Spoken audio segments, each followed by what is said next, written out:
මේ ලිපිය 2024 ඔක්තෝබර් 14 වෙනිදා වර්ණ லிமிடெட் කියන 2024 ஆண்டு அக்டோபர் மாதம் 14ஆம் தேதியில் காணப்படும் இந்த கடிதத்தில் வர்ண லிமிடெட் எனும் நிறுவனத்தின் பங்குதாரர்கள் தொடர்பான விவரங்கள் குறிப்பிடப்பட்டுள்ளன. அதன் பிரகாரம் கொழும்பு 3 அமைந்துள்ள 5வது ஒழுங்கையின் 117ஆம் இலக்க முகவரியின் கீழ் குறித்த நிறுவனத்தின் 50 பங்குதாரர்களில் ஒரு தனி பங்குதாரருக்கு சொந்தமான அதிகப்படியான பங்குகளை கொண்ட நபராக ரணில் விக்ரமசிங்க குறிப்பிடப்பட்டுள்ளார். விக்ரமசிங்க குடும்பத்தைச் சேர்ந்த 6 பேர் இந்த வர்ண லிமிடெட் நிறுவனத்தின் பங்குதாரர்களாக உள்ளனர். இந்த 6 பேரிடமும் பெருமளவிலான பங்குகள் உள்ளன. இந்த நிறுவனம் விக்ரமசிங்க குடும்பத்தின் சொத்தாகவே நடத்தப்பட்டு வருகிறது. ஆனால் இங்கு விடயம் அதுவல்ல. தற்போது இந்த நிறுவனத்தின் மூலம் பெருமளவிலான கடன்கள் பெறப்பட்டுள்ளதாக எமக்கு தகவல்கள் கிடைத்துள்ளன. அது தொடர்பான விவரங்கள் கிடைத்த வண்ணம் உள்ளன.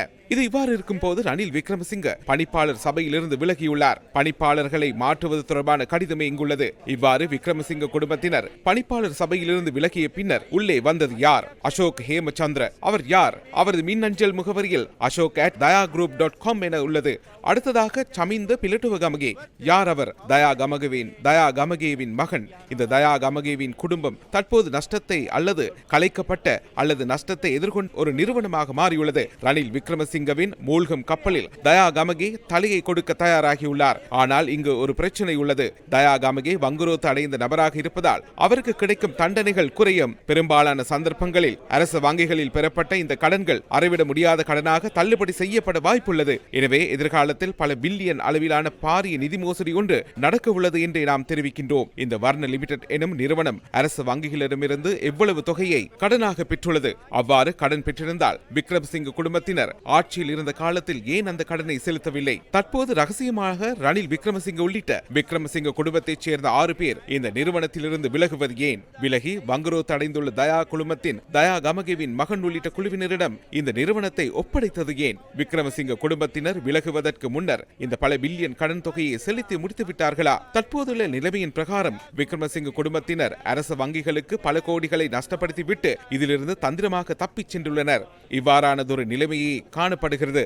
இது தொடர்பாக எதிர்காலத்தில் கோப் குழுவிடம் நாம் முறைப்பாடு செய்வோம். இவர்கள் அனைவரும் பாரியளவிலான வெள்ளை சட்டை மாஃபியாக்காரர்கள். இவர்கள் பெரும் பணக்காரர்களைப் போல் நடித்து இந்த நாட்டின் மக்களுக்கு சொந்தமான அரசு வங்கிகளின் வைப்பு தொகையாளர்களின் பணத்தை சூழ்ச்சிகரமாக தமது வர்த்தக வலையமைப்புக்குள் கொண்டு வந்து இறுதியில் இந்த நிறுவனத்தை வங்குரோத்து அடைந்த குடும்பத்திடம் வழங்கி நிறுவனத்தையும் வங்குரோத்து அடைய செய்கின்றார்கள். நிறுவனத்தின் செயலாளர்களை கூட மாற்றியுள்ளனர். இனி புதிதாக சொல்வதற்கு எதுவும் இல்லை. பட்டலந்த முட்கொண்டு அனைத்து கொலைகளிலிருந்தும் அவர் தந்திரமாக தப்பித்துக் கொண்டார். தற்போது பல பில்லியன்களையும் மோசடி செய்துவிட்டு தப்பி செல்ல பார்க்கின்றார். பாவம், இந்த அப்பாவி தயா கமகே தலையை கொடுக்கின்றார். விக்ரமசிங்கவிற்கு எதிராக பொது சொத்துக்கள் தொடர்பான குற்றச்சாட்டு இருப்பது நினைவிருக்கலாம். இரண்டாவது குற்றச்சாட்டாக இன்று நாம் சான்றுகளுடன் முன்வைக்கும் குற்றச்சாட்டாக இது உள்ளது. முடிந்தால் நாம் ஒரு சவாலை விடுக்கின்றோம். ரணில் விக்ரமசிங்கவோ விக்ரமசிங்க குடும்பத்தைச் சேர்ந்த எவராவது அல்லது ஐக்கிய தேசிய கட்சியோ உடனடியாக ஊடக அறிக்கை ஒன்றை வெளியிட்டு இவ்வாறானதொரு விடயம் நடக்கவில்லை என்று கூறட்டும். அதுவே எமது சவால்.